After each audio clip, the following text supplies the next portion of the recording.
स्वागत है आप सभी का मेरे YouTube चैनल पर। आज से हम NCERT कक्षा 10वीं विषय विज्ञान का चैप्टर 1 स्टार्ट कर रहे हैं, जिसका नाम है रासायनिक अभिक्रियाएं एवं समीकरण। तो इस अध्याय को अपने को बहुत अच्छे से क्लियर करते हुए पढ़ना है, कॉन्सेप्ट क्लियर करते हुए इसको पढ़ना है। तो सबसे पहले हम ये देखते हैं कि अपने दैनिक जीवन की निम्नलिखित परिस्थितियों पर ध्यान दीजिए। यानी हमारे दैनिक जीवन में जो परिस्थितियाँ आती है उस पर हम ध्यान देकर विचार करते हैं। अब कौन कौन सी परिस्थितियाँ हैं वो उसको देख लेते हैं। जैसे गर्मियों में कमरे के ताप पर दूध को खुला छोड़ दिया जाता है, तो ये पहली परिस्थिति, यानी जो हमारे दैनिक जीवन में जो परिस्थितियों का हम सामना करते हैं उसी के बारे में या उसी के उदाहरण यहाँ लिए हैं। जैसे पहला ये दिया है, तो क्या होता है, गर्मियों में कमरे के ताप पर दूध को खुला छोड़ दिया जाता है, तो जो दूध है वो ख़राब हो जाता है, या कह सकते हैं कि दूध फट जाता है। तो यहाँ सोचने वाली बात यह है कि जो दूध है ये दूध खराब हो गया, तो खराब होने से क्या होता है, जो दूध है उसकी प्रकृति खराब होने के बाद वैसी नहीं रहती जैसी होनी चाहिए थी, या उसकी पहचान ही बदल जाती है। दो बातों के ऊपर हम फोकस कर रहे हैं। कौन कौन सी बातें? एक तो प्रकृति और एक तो पहचान। अगला अगर हम देखें, लोहे का तवा या तसला या किल, इन्हें लोहे की कोई चीज़ अगर हम लेते हैं और उसको आर्द्र का मतलब है नमी। जैसे बारिश होती है तो बारिश होने के बाद क्या होता है, वातावरण आर्द्र हो जाता है या नमी युक्त हो जाता है, तो आर्द्र वायुमंडल में खुला छोड़ दिया जाता है। तो जो लोहा है, जब लोहे को या लोहे की किसी भी वस्तु को जब आर्द्र वायुमंडल में खुला छोड़ देते हैं, तो खुला छोड़ने के बाद यहाँ पर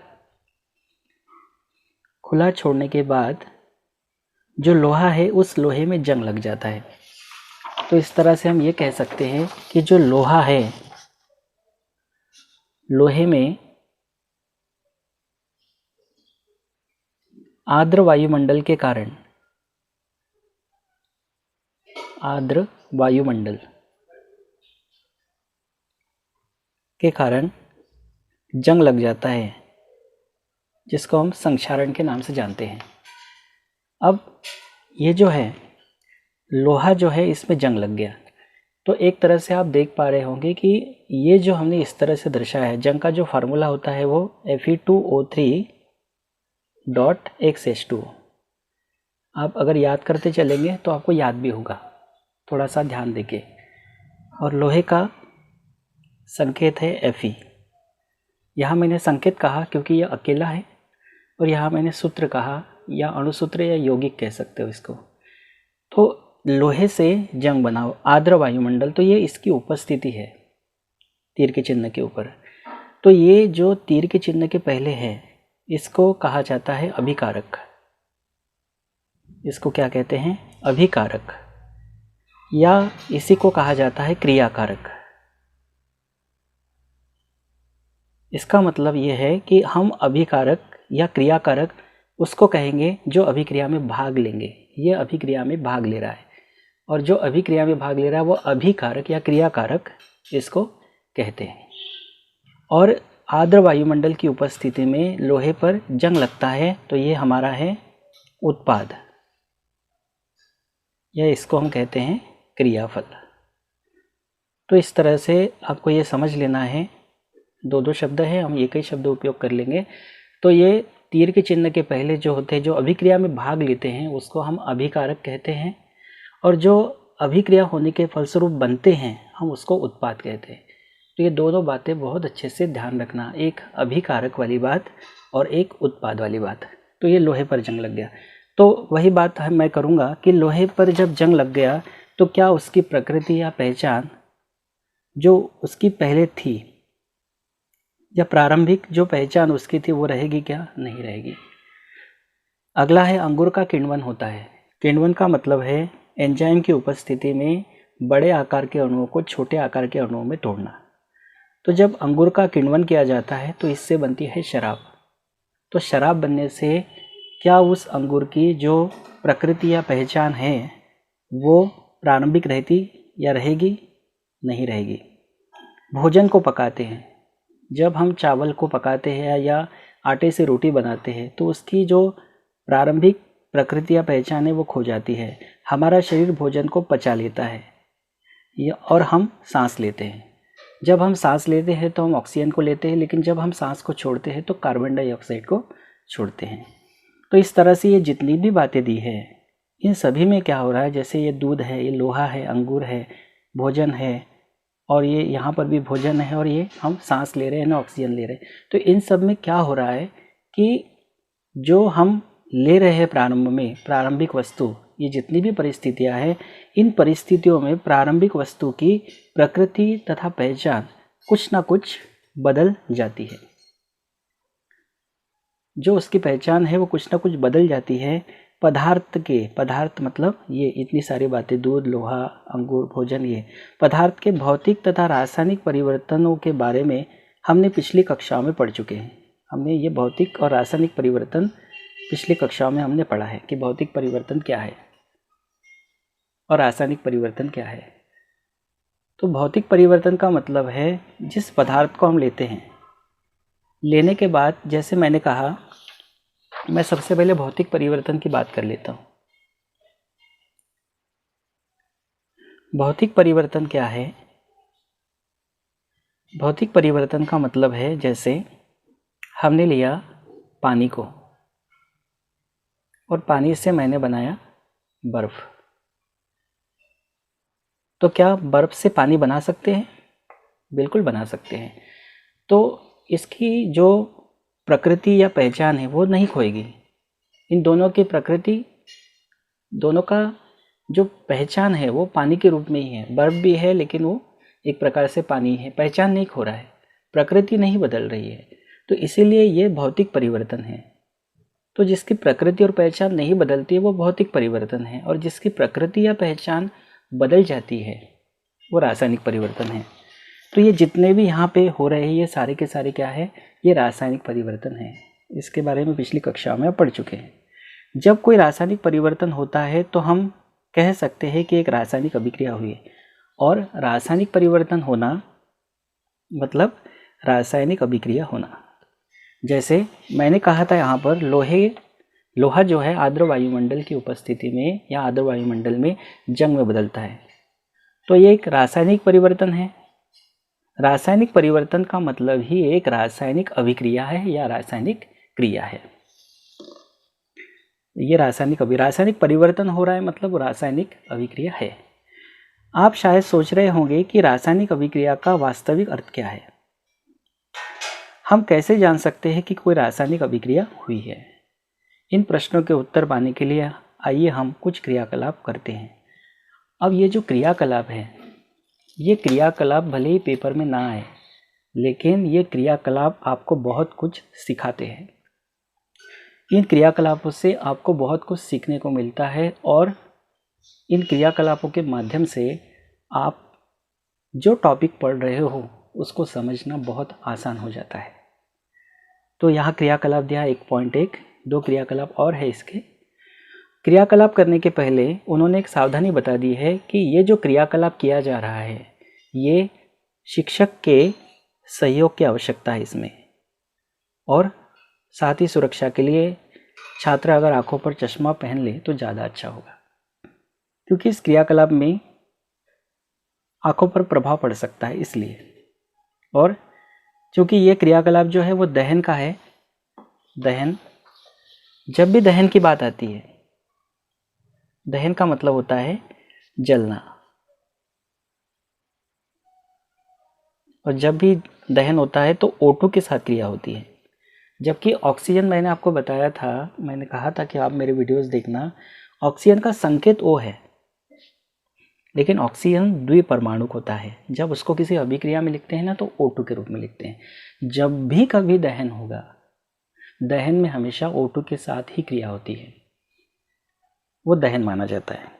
ठीक है, तो इसके लिए क्या करते हैं, लगभग 3-4 सेंटीमीटर लंबे मैग्नीशियम रिबन को रेगमाल पेपर से रगड़कर साफ कर लीजिए। ये मैग्नीशियम रिबन को लेते हैं, इसकी लंबाई उन्होंने कह दी 3-4 सेंटीमीटर, कम ज़्यादा हो तो भी कोई दिक्कत नहीं, 5 सेंटीमीटर 6 सेंटीमीटर भी ले लो आप, कोई दिक्कत नहीं, आप अंदाज से ले लो।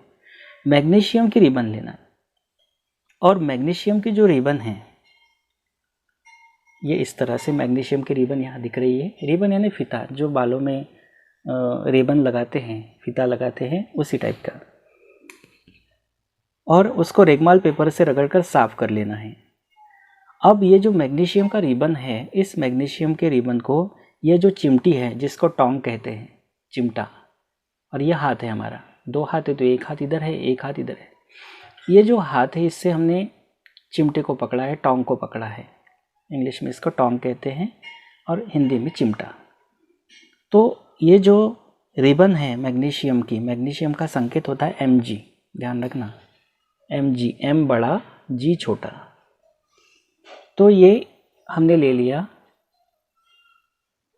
मैग्नीशियम का रिबन और उसको हमने चिमटे से पकड़ लिया, और पकड़कर स्पिरिट लैंप या बर्नर, ये जो है ये बर्नर है, बर्नर यानी जैसे हमारी गैस होती है जिस पे हम खाना पकाते हैं, उसी तरह से ये इस तरह से ये नली नुमा या पेन के आकार का दिख रहा है, ये बर्नर है। स्पिरिट लैंप भी यूज होते थे पहले, लेकिन आजकल बर्नर का ही यूज होता है।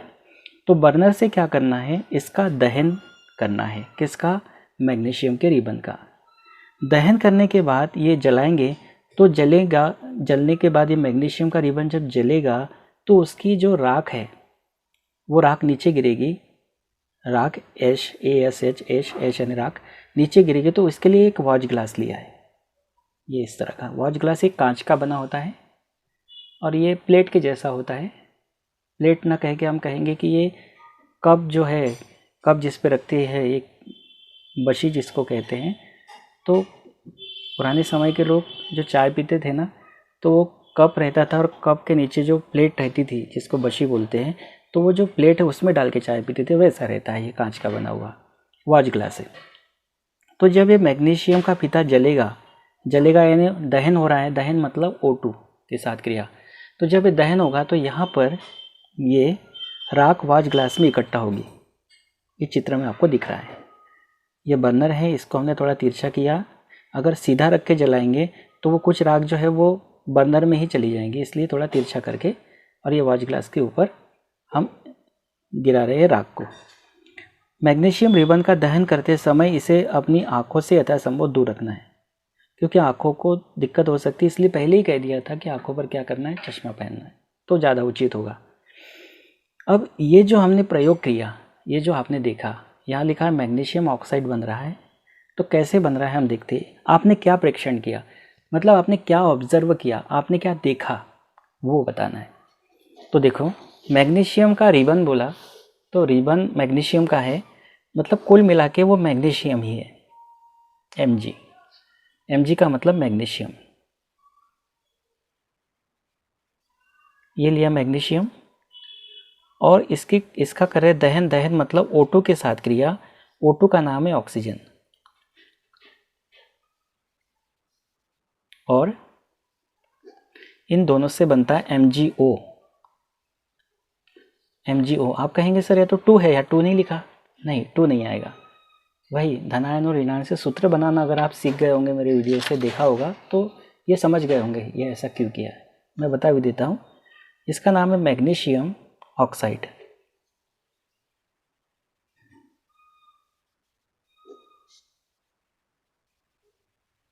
सूत्र भी हो सके तो याद करते हुए चलना है, क्योंकि सूत्र याद अगर रहेंगे तो अभिक्रिया भी लिख पाएंगे। तो ये देखिए यहाँ पे ये अभिक्रिया लिख दी, यहाँ पे भी क्या होता है, आप तीर का चिन्ह लगा सकते हो। तो ये देखो, ये तीर के चिन्ह के पहले है, तो ये क्या हुए हमारे अभिकारक, इसको हम क्या कहेंगे, अभिकारक, या इसका दूसरा नाम क्या बताया था, अभिकारक, या इसका दूसरा नाम बताया था क्रियाकारक, यही नाम बताया था क्रियाकारक। लेकिन एक नाम तो याद रखना ही है आपको, दो ना रखे तो ठीक है। और ये जो है अभिक्रिया होने के फलस्वरूप बन रहा है, इसको कहेंगे उत्पाद, या इसको हम कहते क्रियाफल। उत्पाद या क्रियाफल, ये बनने के बाद उत्पाद मचा रहे तो उत्पाद, और क्रिया होने के बाद फल मिल रहा है तो क्रियाफल, ऐसे भी आप याद रख सकते हो। अब ये देखो, ये अभिक्रिया जो है ना, इसमें दोनों तरफ परमाणु को चेक करते हैं या तत्वों को चेक करते हैं। तत्व परमाणु बात एक ही है, लेकिन तत्व बड़ा रूप है तो परमाणु उसका छोटा। यहाँ Mg का एक परमाणु है, यहाँ Mg का एक परमाणु है, यहाँ ऑक्सीजन का एक ही परमाणु है, लेकिन यहाँ दो परमाणु है, O2 दो परमाणु है, अणु एक है, ये पूरा अणु है O2, और इसके सामने कुछ नहीं, मतलब एक है, ये पूरा अणु है। लेकिन अगर हम इसमें परमाणु की बात करें तो परमाणु ऑक्सीजन के दो है, मतलब ये अभिक्रिया संतुलित नहीं है। तो ये संतुलित अभिक्रिया नहीं है, एक प्रकार से ये अभिक्रिया का कह सकते हैं ये ढांचा है। ये क्या है? ढांचा है, जिसको हम स्केलेटन कहते हैं, कंकाल कहते हैं, कंकाल कह दो या ढांचा कह दो। ये अभिक्रिया जो है वो संतुलित नहीं है। संतुलित करने के लिए हमको इसमें कुछ चेंजेस करना पड़ता है, लेकिन आप ध्यान रखें इनमें कोई परिवर्तन आप नहीं कर सकते। इसको मैंने बक्से में बंद कर दिया, इनमें कोई परिवर्तन आप नहीं कर सकते। जो कुछ करना है इनके सामने संख्या लिखकर परिवर्तन दिखाना है। संख्या लिख सकते हैं अपन, यानी किसी संख्या का गुणा करना है। तो जब भी आप समीकरण को संतुलित करते हैं, आगे और देखेंगे हम, अब आया है तो मैं बता देता हूँ, यहाँ पर संतुलित करते हैं तो ये देखते हैं कि सबसे ज़्यादा वाला परमाणु कौन सा है। तो सबसे ज़्यादा वाला है ऑक्सीजन, मैग्नीशियम एक है, ऑक्सीजन दो है। किधर भी देख सकते हैं, इधर देखो या उधर देखो, अभिकारक में देखो या उत्पाद में देखो, तो सबसे ज़्यादा परमाणु वाला है ऑक्सीजन दो है। तो यहाँ हम लगा देते दो, जो भी लगाना है सामने लगाते हैं, इधर नीचे या कहीं नहीं, क्योंकि बक्सा बना दिया मैंने समझने के लिए कि इसमें कोई चेंज नहीं करना है, जो कुछ करना आगे लिखना है इधर, ठीक है। अब देखो ये दो लगाने का मतलब है मैग्नीशियम भी दो और ऑक्सीजन भी दो, ये दोनों दो दो हो गए, तो ऑक्सीजन हो गए दोनों तरफ दो, लेकिन ऑक्सीजन संतुलित हो गए, दोनों तरफ परमाणु बराबर है। अब ये देखना है कि इधर मैग्नीशियम जो है, ये मैग्नीशियम कितने हैं? दो है, तो यहाँ लगाना है हमको दो। अब देखोगे आप कि दोनों तरफ मैग्नीशियम बराबर दो हो गए और ऑक्सीजन भी बराबर दो हो गए। देखो दो ऑक्सीजन और यहाँ पे भी दो ऑक्सीजन, यानी संतुलित हो गया। ये समीकरण संतुलित समीकरण कहलाता है। तो समीकरण को संतुलित करके मैंने दिखा दिया, इस तरह से करते हैं। अब यहाँ पे हमने क्या प्रेक्षण किए हैं, क्या प्रेक्षण हमको देखने को मिले वो देखते। देखो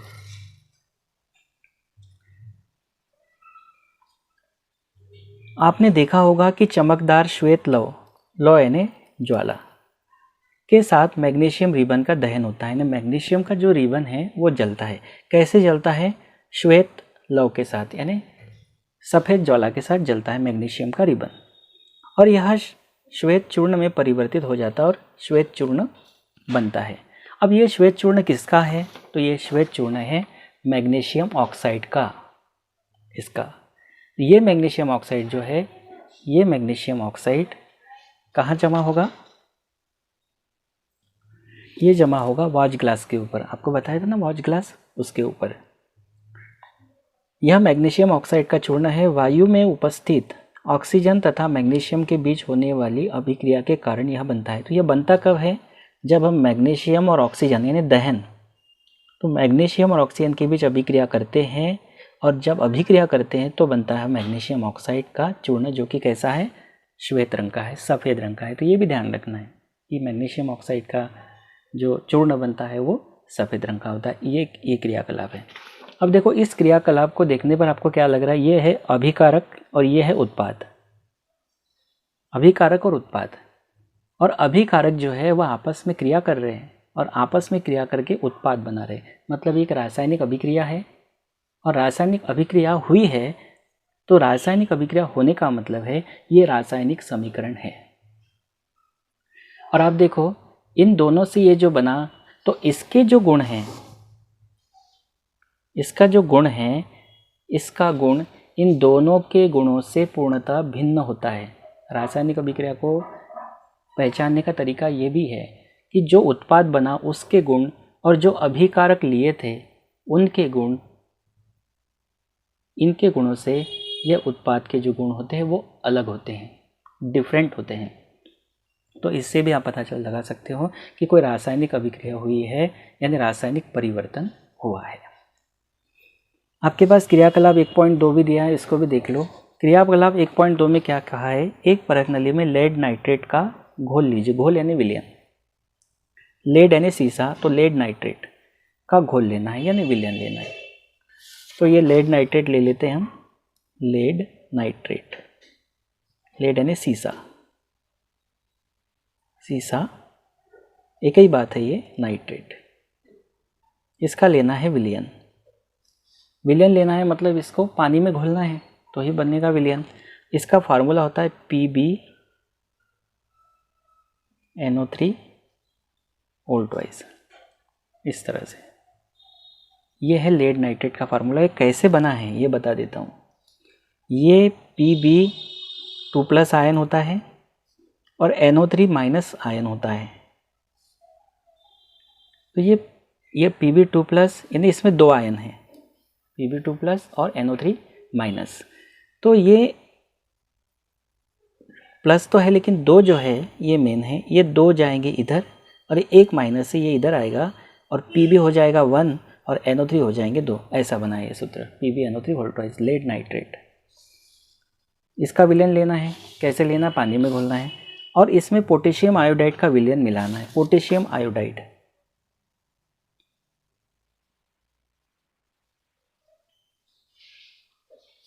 potassium iodide, iodide, potassium iodide का फार्मूला क्या है, पोटेशियम आयन होता है K+ और आयोडाइड आयन होता है I-।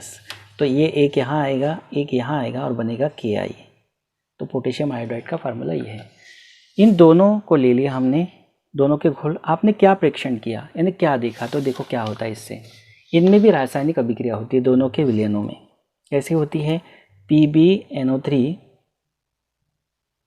Whole twice plus Ki, इनके बीच में रासायनिक अभिक्रिया कैसी होती है, तो इसमें ये दोनों कौन है, ये हमारे हैं अभिकारक। ये कौन है, अभिकारक, अभिक्रिया में जो भाग लेते हैं ये अभिकारक है।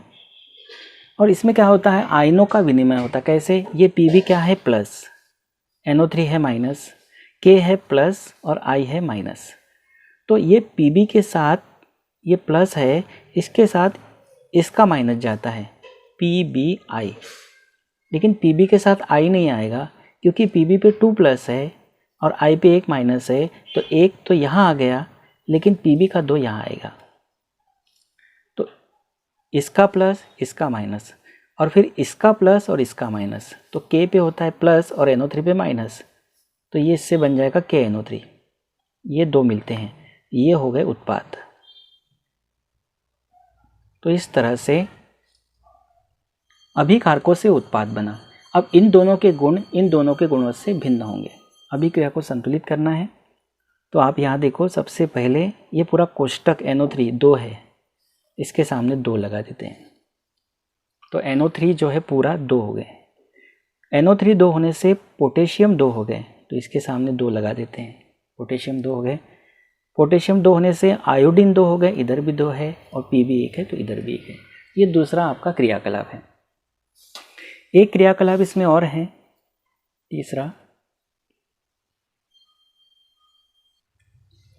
तीसरे क्रियाकलाप में क्या करते हैं, देखो एक शंकु के आकार का फ्लास्क लेती है। ये इस तरह का शंकुआकार, अध्याय शुरू हुआ था तो उसमें भी साइड में ऐसा चित्र बना था। ये शंकुआकार फ्लास्क है, या इसकी जगह परख नली भी ले सकते हैं।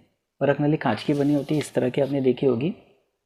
ये ऐसी होती है, इस तरह से परख नली। तो हमने ले लिया यहाँ पे कोनिकल फ्लास्क या कोनिकल, कोन यानी शंकु, इसलिए कोनिकल फ्लास्क को या शंकुआकार फ्लास्क को।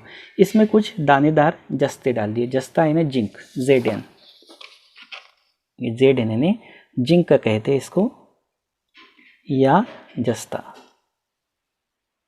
एक ही बात है। ये ले लिया हमने।